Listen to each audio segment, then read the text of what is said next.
हरे कृष्णा, राधे राधे। कैसे हैं आप सभी? आशा करती हूँ हमारे लड्डू गोपाल और हमारी राधा जी की कृपा से आप सभी अच्छे होंगे। तो आज का टॉपिक है कि मैं आप लोगों को बताऊंगी लड्डू गोपाल को कैसे भोग लगाएं और दिन में कितनी बार भोग लगाएं और किस किस चीज़ों का हम कान्हा को भोग लगा सकते हैं, किन चीज़ों का नहीं लगा सकते और कितनी बार दिन में कान्हा को भोग लगाना है।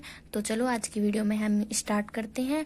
देखो, हमें लड्डू गोपाल को भोग लगाना चाहिए सुबह जब हम कन्हैया को उठाते हैं। सुबह उठा के पहले उनको पानी पिलाएं, अच्छे से उठाएं उनको, पहले उनके हाथ पाँव दबाएं, घंटी बजा के फिर उठाएं कन्हैया को और उसके बाद फिर लाला को बैठा के पानी पिलाएं। पानी पिलाने के बाद में कुछ भी थोड़ा बहुत लाला को खिला दें, क्योंकि कोई भी उठता है तो भूख लगती है और भगवान है।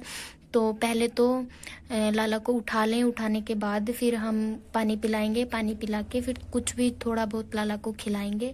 उसके बाद में हम भी तो पहले उठते हैं, थोड़ा बहुत कुछ नाश्ता करते हैं, फिर नहाते हैं, फिर काम होता है, उसके बाद फिर खाना खाते हैं। तो ऐसे ही है, लड्डू गोपाल को पहले उठाएं और थोड़ा सा कुछ खिलाएं, उनको पानी पिलाएं। उसके बाद में थोड़ी देर बाद कान्हा को स्नान कराएं। स्नान कराने के बाद में थोड़ी सी आप पूजा वगैरह करते हैं। पहले अच्छे अच्छे वस्त्र पहनाएं कान्हा को, सारी ज्वेलरी पहनाएं, बांसुरी दें उनको, अच्छे से रेडी करके कान्हा को उनके सिंहासन पे बिठा दें। उसके बाद में कन्हैया को भोग लगाएं। पहले तो अपनी पूजा कर लें, पूजा करने के बाद में कान्हा को भोग लगाएं। कान्हा का जो सबसे प्रिय भोग होता है वो होता है दूध और मिश्री का। दूध, मिश्री और उसमें तुलसी की पत्ती डालना बिल्कुल ना भूलें। अगर आपकी छोटी राधा है, आप एक में ही भोग लगाते हैं, तो आप कन्हैया को तुलसी की माला अर्पण कर सकते हैं। तुलसी की माला पहना सकते हैं कन्हैया को भोग लगाते के टाइम पे, या तुलसी की माला उनके पास रख दें। तो और कितनी बार लाला को भोग लगाएं? देखो, लाला को दिन में कम से कम 3 से 4 बार भोग लगाएं, क्योंकि पहले लाला को सुबह भोग लगा दें जब लाला सो के उठें। उसके बाद लाला को फिर जब आप पूजा वगैरह करते हैं तब भोग लगाएं।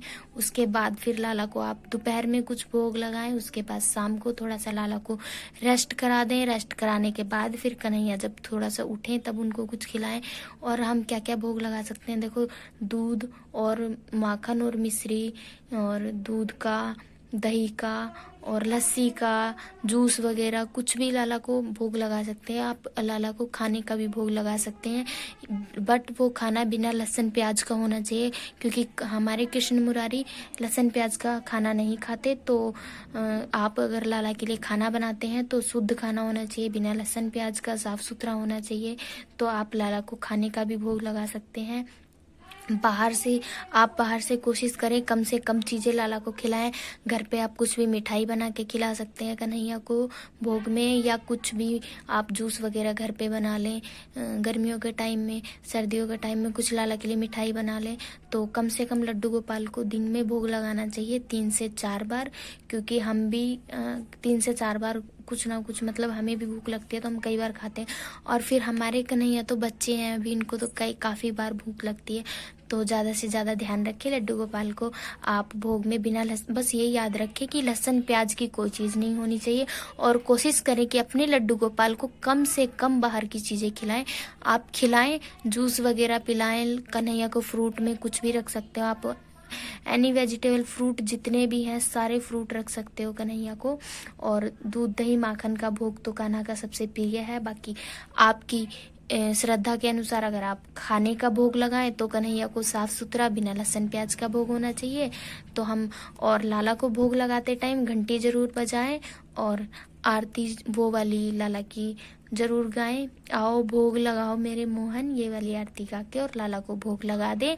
उसके बाद लाला को भोग लगाने के बाद आप उनके रूम से कम से कम नहीं 1 घंटे के लिए चले जाएं, पर्दा डाल के, गेट बंद करके, ताकि हमारे कृष्ण मुरारी अच्छे से भोग लगा सके।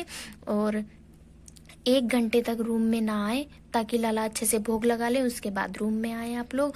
और दिन में अपने लड्डू गोपाल को आपको रेस्ट ज़रूर कराना है। ऐसा नहीं है कि वो भगवान है तो सुबह नहा के धुला के तैयार कर दिया तो उसके बाद उनको भोग नहीं लगाना, कुछ भी मतलब उनका ध्यान नहीं देना, लाला को कुछ खिलाना है। टाइम टाइम से उन्हें पानी पिलाते रहें और टाइम टाइम से उनको भोग लगाते रहें, ताकि हम जो पूजा कर रहे हैं हमें उसका फल मिल सके, फल प्राप्त हो सके। तो कोई भी हम लोग ऐसा काम ना करें तो हमें सेवा करने में हमारी सेवा लगना रही हो कन्हैया को। इन बातों का खास तौर पर आपको ध्यान रखना है। कन्हैया की सेवा टाइम टाइम से उनको पानी पिलाते रहें। गर्मियों में जैसे बार बार उनको पानी पिलाएं, बार बार उनका पानी चेंज करें। ऐसा ना करें एक बार आपने सुबह पानी भर के रख दिया उसके बाद उनको दोबारा पानी रखा ही नहीं, उस पानी में कुछ पड़ गए या कुछ भी, तो वो पानी हटा दें वहाँ से, कन्हैया को दूसरा पानी रखें।